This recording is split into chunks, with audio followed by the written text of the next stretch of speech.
Brave seller series वो series है जहां पे हम सेलर्स की पेन पॉइंट्स, सेलर की ऑनलाइन एक्सपीरियंस और सेलर का फ्यूचर ऑनलाइन के साथ वो कैसे देखते हैं, ये सब पॉइंट्स पे डिस्कस करके आपके लिए लाते हैं सो दैट आपकी अगर इच्छा हो ऑनलाइन ज्वाइन करने की, ये सब वीडियोस देखिए और अपना मन बनाइए ऑनलाइन ज्वाइन करने के लिए। सो दोस्तों, मैं रवि रंजन आपका बिग फैक्शन यूट्यूब चैनल पे फिर से स्वागत करता हूं। तो दोस्तों, आज हम लेकर आए हैं एक और नया वीडियो ब्रेव सेलर पे। उम्मीद करता हूं ये वीडियो आपको जरूर पसंद आएगा। तो चलिए इसको देखते हैं और इस वीडियो के लास्ट तक जरूर देखिएगा। चलिए शुरू करते हैं।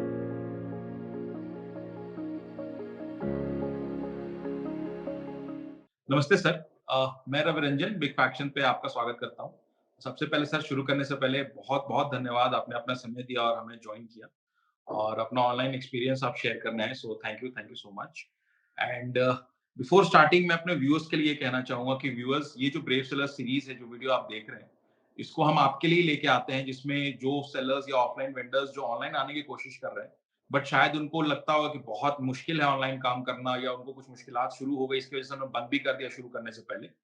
तो आइए इस वीडियो को देखते हैं, हम जानते हैं कि और भी लोग कैसे काम करते हैं, उनको कुछ परेशानी आई, कि आई तो कैसे आई, उन्होंने सॉल्व कैसे किया अपने उस परेशानी को। तो चलिए शुरू करते हैं, इस वीडियो को अंत तक देखिएगा। Thank you. So sir, thank you जुड़ने के लिए वंस अगेन। एंड एक मेरा पहला सवाल है सर आपसे कि आपने ऑनलाइन बिजनेस सर कब स्टार्ट किया और कैसे आपको मोटिवेशन आया, आइडिया आया कि ऑनलाइन करते हैं? क्या चीज देखा आपने? एक्चुअली ऑनलाइन मैंने कोविड में स्टार्ट किया जब लॉकडाउन था। अच्छा। मेरी ऑफलाइन स्टोर है, फैक्ट्री भी है, तो उस टाइम कुछ था नहीं करने के लिए, सब बंद था। जी जी जी। वैसे मैं एक्सप्लोर कर रहा था, अमेज़न में सुना था कि अमेज़न में सेलर सेल करते हैं, तो मैं बस अमेज़न में गया, सेलर अकाउंट बनाया एक्सप्लोर करने के लिए। फिर? वो वो बाय चांस वहाँ से स्टार्ट हो गया जर्नी। ऑनलाइन का कोई प्लान नहीं था, एक्चुअली मेरा, ना कोई मोटिवेशन था। बट फिर? हाँ, वो जब स्टार्ट हुआ उसके बाद फिर मैं ज़्यादा फ़ोकस हो गया ऑनलाइन पे, और वहाँ से मैं ट्राई किया कि स्केल अप हो जाए।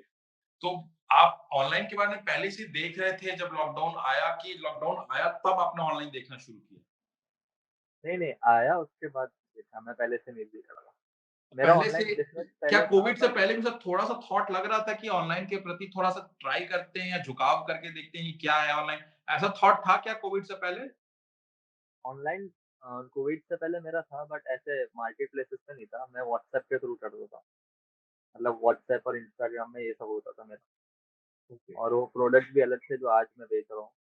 ऑनलाइन था, ऐसा नहीं है कि नहीं था ज़रा भी, बट वो लोकली था, इतना जी हाँ, जी हाँ। बड़ा कोई तो नहीं था वो। इसी पे सर मेरा दूसरा सवाल आपसे है कि आपने जब ऑनलाइन स्टार्ट किया, तो आपने किस-किस पोर्टल पे स्टार्ट किया था? Amazon and Flipkart, Amazon and Flipkart. Okay. और अभी करंटली आप किस-किस पोर्टल पे हैं? 2 पे ही हूँ मैं। 2 पे ही हैं, अभी मीशो पे नहीं मूव किया आपने? कोई स्पेसिफिक रीज़न? मीशो पे मैंने किया था, बट उसका रिस्पॉन्स इतना अच्छा मिला नहीं। उसपे काफ़ी नेगेटिव रिव्यूज़ भी है, और मेरा भी कुछ अच्छा जमा नहीं मीशो से, अच्छा, तो अच्छा। जी, जी। इसलिए मीशो पे नहीं हो पाया। अकाउंट है मेरा, क्रिएट किया हुआ है, ओके। बट बट उसमें काम ऑब्वियसली होता नहीं है। रिस्पॉन्स अच्छा नहीं है तो बिज़नेस को आपने वहाँ पे शट हाँ। डाउन कर दिया। ओके। कैटेगरी सर आपकी कौन-सी है और आपने ये कैटेगरी सेलेक्ट कैसे किया? मेरी कैटेगरी, मेरी जो ऑफलाइन स्टोर है वो गिफ्ट आइटम्स की है, जो गिफ्टिंग अच्छा। पर्पस में होता है, हाउस जी। वार्मिंग, बर्थडे और वो सब में। मेरी एक फैक्ट्री है जो ट्रॉफी मग है, जिसमें चाय पीते हैं, उसमें हम प्रिंट करते हैं। ओके। तो वो मेरा होलसेल का काम भी है, प्लस मैंने ऑनलाइन उसी से स्टार्ट किया था। मैं कॉफ़ी मग्स बेचता हूँ मोस्टली अमेज़न एंड फ्लिपकार्ट पे, फिर मैंने धीरे-धीरे टी-शर्ट बेचना स्टार्ट किया। ओके। तो तो ऐसे अभी 2 स्टार्ट किया। कैटेगरी है मेरी। तो ब्रांड नेम सर आप ऑडियंस को बताना चाहिए कि आपकी ब्रांड नेम क्या है फिलहाल? मेरा ब्रांड नेम द कैमी है, THE द KAMY। तो सर मेरा तीसरा सवाल है आपके लिए कि जब आपने ऑनलाइन बिज़नेस स्टार्ट किया कि आपके पास जीएसटी और पैन कार्ड सब था, आपने सोचा स्टार्ट करते हैं। तो आपको किस परेशानी का प्रॉब्लम सामना करना पड़ा? जैसे कि क्या रजिस्ट्रेशन में आपके पास प्रॉब्लम आई, या रजिस्ट्रेशन करके आगे बढ़े लिस्टिंग में प्रॉब्लम आई, या फिर सेल्स के बाद शायद टैक्सेशन में प्रॉब्लम आई कि आपको समझ नहीं आया कि टैक्स कैसे भरें? बिकॉज़ ऑनलाइन और ऑफलाइन टैक्सेस अलग होते हैं। और ऑफलाइन में थोड़ा-सा हमें पैसा क्विक मिल जाता है, तुरंत मिल जाता है, और ऑफलाइन ऑनलाइन में नहीं मिलता है। तो आपको किस तरह का परेशानी लगा जब आपने स्टार्ट किया अपना बिज़नेस? ठीक है, तो टू बी ऑनेस्ट मैंने रजिस्ट्रेशन अपने से किया था। लिस्टिंग में भी इतनी प्रॉब्लम नहीं है बिकॉज़ मैं खुद एडिटर हूँ, तो मैंने प्रोडक्ट फ़ोटोग्राफ़ी, एडिटिंग सब अपने से किया था। जी, लिस्टिंग भी कर लिया था, बट अराउंड 1 साल के बाद मुझे स्केल करने में प्रॉब्लम आई। अमेज़न में एडवर्टाइज़मेंट में प्रॉब्लम आया, उसमें हुँ, काफ़ी छोटी-छोटी चीज़ें जो ध्यान देनी होती है, जी, जी, तो वो सारी प्रॉब्लम आई। फिर मैंने आपकी सर्विस ली थी बिटपर्सन से, जी, जी, जहाँ मेरा अकाउंट भी डीएक्टिवेट हो गया था, जिसके बारे में भी मुझे नॉलेज नहीं था कि क्यों हुआ है, कैसे हुआ है। तो बिटपर्सन ने मुझे हेल्प किया था अकाउंट रीइंस्टेट करने में प्लस उसको स्केल अप करने में। मैंने आपकी मैनेजमेंट की सर्विस लिया था, तो वहाँ पे मुझे हेल्प चाहिए थी, तो वो हुआ। बाकी रजिस्ट्रेशन ईज़ी है, कोई भी कर सकता है, बहुत ईज़ी टू गो है। फिर तो लिस्टिंग भी ईज़ी है। जैसे कि व्यूअर्स थोड़ा-सा कन्फ्यूज़ हो रहे होंगे कि आपने एक शब्द कह दिया सस्पेंडेड, वो कह रहे होंगे सस्पेंडेड क्या होता है? ये क्या होता है? थोड़ा-सा बताना चाहेंगे किस रीज़न से सस्पेंड हुआ था थोड़ा-सा क्योंकि फिर मैं आपके पॉइंट से लेके मैं व्यूअर्स को एक्सप्लेन करूँगा कि यहाँ क्या हुआ आपके साथ? श्योर, तो अमेज़न और फ्लिपकार्ट में दोनों में काफ़ी सारी पॉलिसीज़ है जो हमें ध्यान देनी होती है। करेक्ट, आपको किसी का ब्रांड नेम यूज़ नहीं करना है, किसी के इमेजेस यूज़ नहीं करनी है, टाइटल, डिस्क्रिप्शन वो सब पे भी ध्यान देना होता है। तो मुझे पता नहीं था वो एक्चुअली में ब्रांड नेम एग्ज़िस्ट करता है। मैंने सोचा था वो प्रोडक्ट ही है, तो उस वजह जी। से मैंने लिस्टिंग कर ली थी। बट एक अमेरिकन ब्रांड है, उसने मेरे ऊपर केस किया था एंड मेरा अमेज़न का जो अकाउंट है, वो सस्पेंड हो गया था। तो या कॉपीराइट, ट्रेडमार्क ये सब का बहुत ध्यान देना होता है। Correct, correct.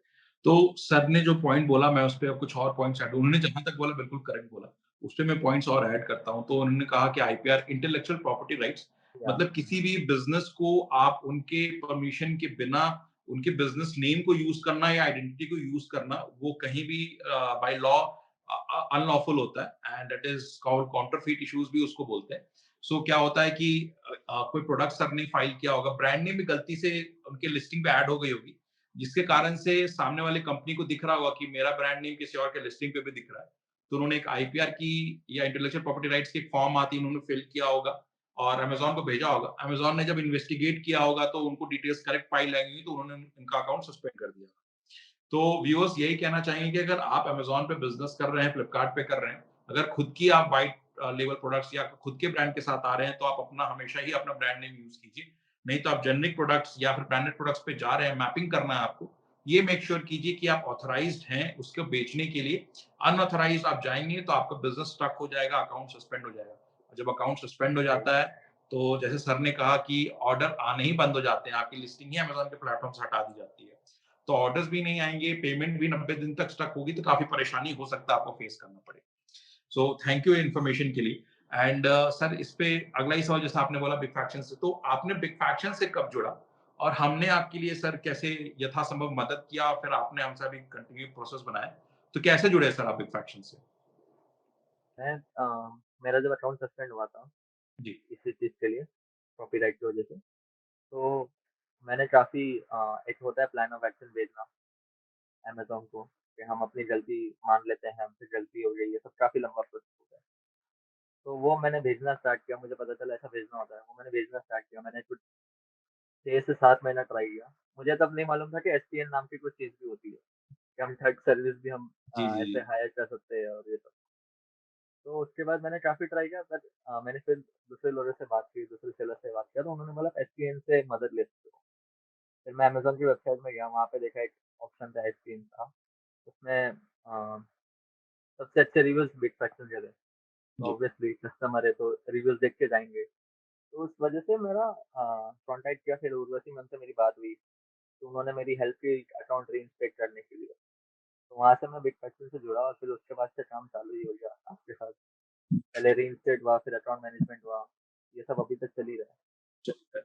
तो जैसा आपने वीडियो में थोड़ा देर पहले कहा था कि आप खुद भी एडिटर हैं, आप अपने प्रोडक्ट्स को खुद ही तो उसी पे आते हैं प्रोडक्ट प्रोक्योरमेंट या इन्वेंटरी साइज़ कितनी रखनी है, कैसे स्टार्ट करना, आगे कैसे बढ़ाना है, इस पे आप कैसे वर्क करते हैं? बिकॉज़ अगर आप बिज़नेस ओनर हैं तो mostly packaging related print out ये सब चीज़ आप अपने स्टाफ पे रखे होंगे। आप जो अभी शॉप है ऑफलाइन उस पे ध्यान दे रहे होंगे, साथ ही साथ मेजर ध्यान भी कि ऑनलाइन इन्वेंटरी कैसे बढ़ाएँ? हम अपने इन्वेंटरी को सही किस तरह बढ़ाएँ जिससे हमारा ऑर्डर सेल्स वैल्यू थोड़ा-सा और बढ़े। तो इन्वेंटरी बढ़ाने के लिए आप कैसे वर्क करते हैं? इसके लिए मैंने ये सिस्टम रखा है, मेरा बिज़नेस मॉडल थोड़ा अलग है दूसरों से। मेरे रेडीमेड प्रोडक्ट्स नहीं होते हैं। जी, मैंने ऐसा अमेज़न, फ्लिपकार्ट में ऑनलाइन मैंने वही प्रोडक्ट डाले जो मैं बना सकता हूँ, जो मेरे यहाँ पे इन हाउस मैन्युफैक्चरिंग होती है, जी, ठीक है? तो मैंने बस डिज़ाइन्स बना के डाल दिए उसमें, जैसे ऑर्डर आता है वो बनता है एंड देन डिस्पैच होता है। और मैंने ऐसे प्रोडक्ट्स डाले जो 15-20 मिनट में रेडी हो जाते हैं, टू बी ऑनेस्ट। तो मेड टू ऑर्डर वाला बिज़नेस मॉडल है मेरा।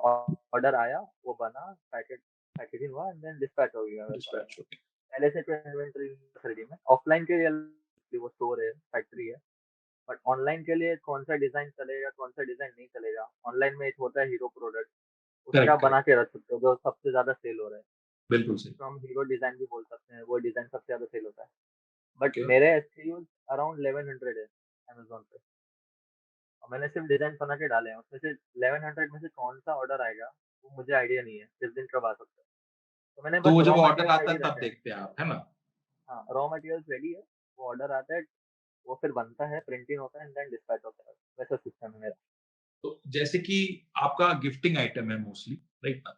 तो अगर गिफ्टिंग आइटम है तो सबसे पहले 2 चीज़ पे इससे बात करें बिकॉज़ वो बहुत इम्पोर्टेंट होने वाली है बिकॉज़ गिफ्ट अब ये जो आपके पास मोस्टली ऑर्डर आते हैं किसी को गिफ्ट जा रहा होता है। कोई अपने आप को राइट, गिफ्ट करने के लिए तो बहुत कम ही ऑर्डर करते हैं। सही बात है। तो मोस्टली तो ऑर्डर जा रहा होता है। तो सबसे पहले हम इस पे आएँगे पैकेजिंग। जब आपके पास ऑर्डर आया, आप अपने पैकेजिंग के ऊपर कैसे ध्यान रखते हैं? उसको डिसाइड कैसे किया आपने? कि क्योंकि पैकेजिंग अच्छा होके पहुँचेगा कस्टमर को तभी वो स्माइल फेस से प्रोडक्ट को ओपन करेगा और सैटिस्फैक्शन बना रहेगा। और अगर पैकेजिंग खराब निकली, उसको कहीं से डब्बे फटे हुए मिले, खराब कंडीशन मिला तो शायद उसकी इंप्रेशन पहले ही कम हो जाएगी। तो पैकेजिंग पे आपने कैसे ध्यान दिया? बिकॉज़ गिफ्टिंग मटेरियल है, तो इसकी पैकेजिंग भी उतनी अच्छी होनी चाहिए बिकॉज़ गिफ्ट्स की पैकेजिंग अच्छी होती है। तो पैकेजिंग पे सर राइट। आपने कैसे अपने आप को फाइनलाइज़ किया? पैकेजिंग पे मेरे मतलब जितने भी प्रोडक्ट्स हैं, टी-शर्ट हटा के सब सिरेमिक प्रोडक्ट्स हैं। जो मटेरियल है उनका सब सिरेमिक है। तो मुझे ऑब्वियसली उसमें बबल रैपिंग करना होता है, उसमें थर्माकोल डालना होता है पूरा अच्छे से। अगर पहले मैं अपने हाथ से मतलब ट्राई करता हूँ। जब मैंने स्टार्ट किया था, तब जी। मैंने फेंक के देखा था कि अब टूट रहा है कि नहीं हो रहा है, डैमेज हो रहा है कि नहीं हो रहा है। बिकॉज़ कोरियर जो पार्टनर्स हैं, वो इतने सँभाल के नहीं रखेंगे अपना करेक्ट, प्रोडक्ट। करेक्ट, वो तो बिल्कुल बस सही। फेंकेंगे, उनका भी बहुत काम होता है, उनका काम ही वैसा है। तो मैंने पहले खुद ट्राई किया कि कितने थर्माकोल में, कितने बबल रैपिंग में, कितना डैमेज हो रहा है प्रोडक्ट। उस हिसाब से फिर मैंने पैकेजिंग किया। और जो बॉक्स आता है पैकेजिंग का, उसमें भी काफ़ी क्वालिटीज़ आती है।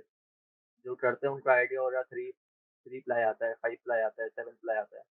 तो मैंने वो सबसे ज़्यादा सीख लिया था, प्लस थर्माकोल भी था। तो मेरा डिफेक्टिव कुछ नहीं होता। जब मेरे पार्सल्स कस्टमर में पहुँचते हैं, तो वो कुछ डिफेक्ट नहीं होता, वो सही सलामत होता है। सही सलामत पहुँचता है। कितनी बार ऐसा होता है कि रिटर्न भी आता है, तो सही सलामत जाता भी है, सही सलामत रिटर्न भी आता है। हाँ, तभी। तो अगला पैकेजिंग मैंने सवाल अच्छी मेरा की। रिटर्न्स पे होने वाला है क्योंकि थोड़ा-सा उस पे और लेंदी जैसा आपने इतना अच्छा एक्सप्लेन किया उसी तरह रिटर्न्स पे भी मैं चाहता हूँ। मतलब अक्सर चलिए पैकेजिंग सही है, प्रोडक्ट तक कस्टमर तक प्रोडक्ट सही पहुँच गया। बट सेलर्स लोग ये भी क्वेरी होता है कि मेरे पास जो रिटर्न्स आ रहे हैं, वो खराब कंडीशन में आ रहे हैं, डैमेज कंडीशन में आ रहे हैं, पैकेजिंग उसकी बिल्कुल खराब हो चुकी है या ऑल टुगेदर शायद दूसरा प्रोडक्ट ही मेरे को मिल जा रहा है। तो या आपका रिटर्न एक्सपीरियंस कैसा रहता है? आपके पास रिटर्न्स किस किस तरह के आते हैं? क्या प्रॉब्लम्स आती है आपको उसमें? रिटर्न्स मोस्टली डैमेज तो नहीं आते हैं, कोई 1-2% डैमेज होता होगा। जिसमें से क्या होता है, कस्टमर्स पैकेजिंग निकाल देते हैं एंड देन प्रोडक्ट बेचते हैं। जी, जी, जी। अमेज़न अपने हिसाब से पैकेजिंग नहीं डालता। वो करेक्ट, रिटर्न करेक्ट। प्रोडक्ट आता है तो वो डैमेज हो जाता है। उसके बाद जो दूसरा प्रॉब्लम है कि कस्टमर यहाँ से मतलब मैंने अपना प्रोडक्ट भेजा, कस्टमर वहाँ से कुछ और ही प्रोडक्ट भेज रहा है। ये बहुत बड़ा प्रॉब्लम है कि उन लोग ने रिफंड कर दिया कि हमें प्रोडक्ट नहीं चाहिए। करेक्ट, उन लोग ने रिफंड अप्लाई कर दिया। उन लोग ने मेरा प्रोडक्ट रख दिया एंड देन उनका जो दूसरा पुराना प्रोडक्ट है, वो वहाँ से वहाँ भेजा से जाता भी है। तो वो बहुत बड़ा प्रॉब्लम है उसमें। बिल्कुल, तो इसलिए मैं आपसे सवाल इसलिए पूछा ना बिकॉज़ बहुत सारे सेलर्स को यही प्रॉब्लम होती है कि उनके पास प्रोडक्ट ही दूसरा पहुँच जाता है, हाँ, कि मैंने फिर हमें कुकर सेपरेट भेजा लेन के लिए मैंने अप्लाई करना कुकर होता है। भेजा, मेरे को पुराना जूता मिल गया, राइट? मैंने बैट भेजा, राइट, मेरे को पुराना डंडा मिल गया। तो इसी तरह से बिकॉज़ ये थोड़ा-सा एक कॉमन फ्रॉड चल रहा है अभी अमेज़न के सेलर्स के साथ। हमें नहीं पता ट्रांज़िट में कि इसको बायर्स को ब्लेम करें या ट्रांज़िट में लॉजिस्टिक्स को ब्लेम करें। ये थोड़ा-सा out of the right. Box अभी भी क्वेश्चन है, बट हमें ये काम यही है कि जो डैमेज हुआ हमारा, वो अमेज़न या फ्लिपकार्ट को दिखाएँ क्लेम करने के लिए, सो दैट हमें उसका क्लेम मिल सके और हमें क्लेम मिलता है, लॉस राइट। बहुत कम हो सके।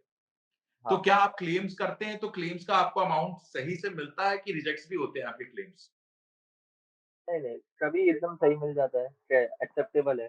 कि हाँ, ये अमाउंट चल जाएगा। कभी नहीं होता, फिर हमें टिकट रीच करनी होती है, करेक्ट, करेक्ट। फिर वहाँ से कुछ रिस्पॉन्स आता है, फिर उससे काम होता है। ऐसा। एक इम्पोर्टेंट सवाल है, बिकॉज़ ये जो सवाल है आपका ऑफलाइन और ऑनलाइन दोनों से रिलेटेड है, कि आप ऑफलाइन भी हैं, ऑफलाइन में गिफ्टिंग में मैं पीछे आपका बैकग्राउंड देख पा रहा हूँ, तो मैं समझ पा रहा हूँ कि इन्वेंटरी साइज़ आपकी कितनी है और बिज़नेस आप किस तरह से कर रहे हैं। तो आप ऑफलाइन में भी सेम चीज़ है, ऑनलाइन में भी सेम चीज़ है आपके पास। तो आपका ब्रांड भी है, वेबसाइट भी है क्या आपका? या ऐप जहाँ पे आप वेबसाइट ऑर्डर्स रिसीव करते हो, ये सब पोर्टल्स मार्केट प्लेसेस के अलावा? वेबसाइट हाँ, मेरे पास मैंने कुछ 1 साल मैंने वेबसाइट चलाई अपनी, बट उसमें एक इश्यू हो गया 2 महीने पहले की बात है, कि जो होस्टिंग होता है, उसका वो प्लान रिन्यू करना होता है। रिन्यू नहीं कर पाए, तो फिर जब रिन्यू करने गए तो उसके चार्जेस बहुत हेवी बता दिए होंगे आपको।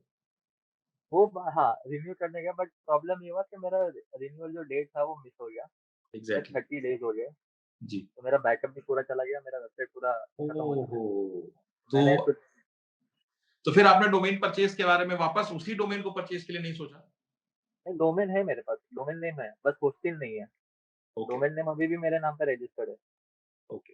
होस्टिंग खाली तो आपने मिस जहाँ कर वो सर्वर ही चला गया, तो वेबसाइट भी मेरी जा चुकी है। तो करेक्ट, उसी पे करेक्ट। मुझे काम करना है, मैंने बेफाइल से बात भी किया था, आपके एग्ज़ीक्यूटिव से, कि मुझे वेबसाइट भी रिस्टोर करवाना है, जब क्या आपने करना है। वेबसाइट बनाया था तो उसका यही था कि पेमेंट गेटवे के साथ आपने बनाया था कि आपके पास अपने ब्रांड को बस दिखाने के लिए अभी आपने फिलहाल वेबसाइट बना के रखा था।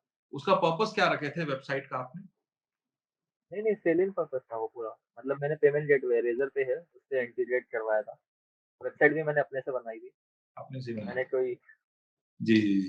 किसी के पास नहीं गया था, ओके, कोडर-वोडर के पास। मैंने वेबसाइट यूट्यूब से सीखी बनाना। ईज़ी है, मतलब आप चाहो तो आप कुछ भी कर सकते हो। बस ये मैं समझ एक भावना आपसे सवाल पूछना अंदर चाहेंगे रखो। कि आप दोनों एक्सपीरियंस अभी कर रहे हैं, तो अगर आपसे एक सवाल पूछा जाए कि किसमें मज़ा आता है? ऑनलाइन बिज़नेस करने में मज़ा आता है या ऑफलाइन बिज़नेस करने में मज़ा आता है? तो आपका आंसर क्या है? तो सर सबके एडवांटेजेस डिसएडवांटेजेस हैं। Correct, correct. एडवांटेजेस और कि हम से रिलेशन बना सकते हैं। हम फेस टू फेस उनसे समझा सकते हैं, वो हमारा प्रोडक्ट देख सकते हैं, वो टेंजिबल हो जाता है। वो फ़ील कर सकते हैं प्रोडक्ट, हम सामने से अच्छी सर्विस दे सकते हैं। वो ऑफ़लाइन का फ़ायदा है। ऑफ़लाइन का ये डिसएडवांटेज है कि इतना वॉक-इन्स नहीं होते हैं। हम मतलब अपने एरिया में ही खेल सकते हैं। ऑनलाइन का ये फ़ायदा होता है, आप पूरे इंडिया में बेच सकते हो। वहाँ की स्टेबिलिटी ज़्यादा है, ज़्यादा प्रॉफ़िट्स हैं वहाँ पे। बिकॉज़ वहाँ पे ज़्यादा सेल होता है, तो ऑब्वियसली वहाँ पे प्रॉफ़िट ज़्यादा हो जाता है। ऑफ़लाइन में ये है कि हम अपने एरिया में कितना ही कर लेंगे। एक करेक्ट, लेवल करेक्ट। होता है, वहाँ पे जाके हम सर्टेन पिन कोड्स। स्टक हो जाएँगे। तो आई गेस कि मेरे से काफ़ी अच्छा आपने एक्सप्लेन किया viewers honestly. So definitely this is the point which I have taken कि जो एक्सप्लेनेशन आपका था मैं सोचा एक वर्ड आंसर आएगा बट आपने जो एक्सप्लेन किया आई गेस कि मेरे को एक्सप्लेन करने की ज़रूरत नहीं है, व्यूअर्स को अपने आप समझ में आ रहा है। आखिरी क्वेश्चन पे आएँगे, आपका इतना समय नहीं है, 1 मिनट और लेना चाहेंगे कि आप अपने आप को जैसे स्टार्ट किए हैं, फ्यूचर में आप कैसे देखते हैं अपने दोनों बिज़नेस को या स्पेशली ऑनलाइन बिज़नेस को कैसे आप देखते हैं कि फ्यूचर में कहाँ स्केल अप करना चाहते हैं? फ्यूचर में मोस्टली अभी तो फिलहाल मैं 2 ही मार्केट प्लेस पे हूँ। मुझे और भी मार्केट प्लेसेस में जाना है, जहाँ-जहाँ हो सकता है। मैं धीरे-धीरे क्लोथिंग लाइन में भी आ रहा हूँ, तो मुझे वहाँ पे मिंत्रा में, अजियो में भी जाना है। तो फ्यूचर में काफ़ी लंबा सोचा है, काफ़ी बड़ा सोचा है। अभी तो हम लिमिटेड ही हैं, बिकॉज़ मेरे 2 बिज़नेस हैं, 3 है जी, बेसिकली, फैक्ट्री भी है, तो मैं इतना ध्यान नहीं दे सकता। Correct, correct, correct. तो मुझे फ्यूचर में ज़्यादा ऑनलाइन पे ध्यान देना है, बिकॉज़ अभी ज़्यादा यही है, फ्यूचर ही इसका ही है ऑनलाइन का। हर कोई एग्ज़ैक्ट ऑनलाइन पे स्विच कर रहा है। हमारे स्टोर में भी आते हैं लोग ऑफलाइन में, तो वो प्राइस कंपेयर करते हैं, अमेज़न में इतने का है, आप इतने में दे रहे हो। तो वो ऑनलाइन थोड़ा-सा बढ़ना कॉमन हो गया, बायर को हाँ, रेफरेंस मिलने लगा। पहले रेफरेंस मिलता था कि बगल वाले दुकान में अगर हम जा रहे हैं बात करने सही यार बात है। वो हमें अब रेफरेंसेस उनको बगल वाले दुकान का नहीं हो गया। अमेज़न अपनी दुकान जो बोलते हैं वो रेफरेंस हो गया बायर्स के लिए। अब आपके एरिया में कोई कॉम्पिटिशन भी नहीं है, फिर भी वो ऑनलाइन का स्क्रीनशॉट लेके आएँगे। Correct, correct, online correct. तो इतना मिल रहा है, वरना आप पहले कितना बायर्स 10 दुकान घूम के आते थे, उनकी प्राइसेस कंपेयर्स करते थे। बट अब वो है ही नहीं, अब वो ऑनलाइन ही अब नहीं देखते है, हैं कि ये मिल रहा है। जी, जी। अब ओके ऑनलाइन सर ऑफलाइन है। थैंक यू सर आप समय दिए और हम लोग ने इस इंटरव्यू को बहुत सक्सेसफुली कंडक्ट किया। आई गेस कि मेरे पास काफ़ी अच्छे पॉइंट्स हैं जो मैं इस इंटरव्यू से ले पाया। सबसे पहला पॉइंट वही बोला कि आप ऑनलाइन और ऑफलाइन में से किसको पसंद करते हैं। So I got a very good answers because दोनों के ही अपने फ़ायदे हैं, तो उसपे आपके पास एक चॉइस नहीं है। सो दैट्स द सही बेस्ट बात है। आंसर मेरे को सब में लगा। आपको बड़ा आप बिज़नेस करना है तो दोनों करना चाहिए। मतलब करना ही ऑनलाइन पड़ेगा। ऑब्वियसली ज़्यादा बड़ा बन सकता है, सेकंड में जो जी, हाँ जी। पॉइंट्स ले पाया आपसे कि पैकेजिंग आपने, क्योंकि आपका गिफ्ट मटेरियल है, तो पैकेजिंग पे आपने इतना अच्छा ध्यान दिया कि आप कह रहे हैं कि 1 से 2% ही डैमेज होते हैं। सो वो बहुत बड़ा अचीवमेंट है, बिकॉज़ हमें भी पता है कि इस तरह के प्रोडक्ट्स में ज़्यादातर डैमेजेस के ही राइट, सबसे ज़्यादा प्रॉब्लम्स हो जाते हैं। सो वो आपने टैकल किया, ये पॉइंट हम लोग ने लिया। आपके पास ये पॉइंट था कि स्पॉन्सर एड्स में आपने प्रॉब्लम हुआ आपको जब आपने ऑनलाइन स्टार्ट किया, फिर आपने बिग फ्रैक्शन से। सो ये सारी चीज़ें आई गेस कि व्यूअर्स को समझ में आई और वो आपसे मोटिवेट होके आपने बहुत क्लियर किया कि रजिस्ट्रेशन में कोई उतना लॉजिक साइंस नहीं है। अब रजिस्ट्रेशन कोई भी कर सकता है, तुरंत हो सकता है। तो थैंक यू ये सब इनसाइट्स के लिए अगेन, एंड फ्यूचर में डेफिनिटली हम लोग इस मीटिंग को और आगे लेके चलेंगे कि अब हम लोग ने आगे कहाँ बढ़ा है। सो बट फिलहाल के लिए sir thank you again, and हम लोग फ्यूचर में ज़रूर मिलेंगे। Thank you. Thank you so much sir, thank you so thank much. You sir. दोस्तों, उम्मीद करता हूं आपको आज का वीडियो जरूर पसंद आया होगा। अगर आपको ये वीडियो पसंद आए तो इसे लाइक एंड शेयर जरूर करें, और साथ ही साथ अगर आपने हमारे चैनल को सब्सक्राइब नहीं किया है तो जाइए हमारे चैनल को सब्सक्राइब कीजिए और बेल आइकन जरूर दबाएं। और अगर आपको कोई क्वेरीज जो आप हमारे साथ लेना चाहते हैं, आप हमारे अपने क्वेरीज कमेंट बॉक्स में प्लीज मेंशन करें, सो दैट हम उस क्वेरीज को आने वाले वीडियोस में जरूर फीचर कर सके। सो दोस्तों, बिग फैक्शन से बने रहने के लिए धन्यवाद।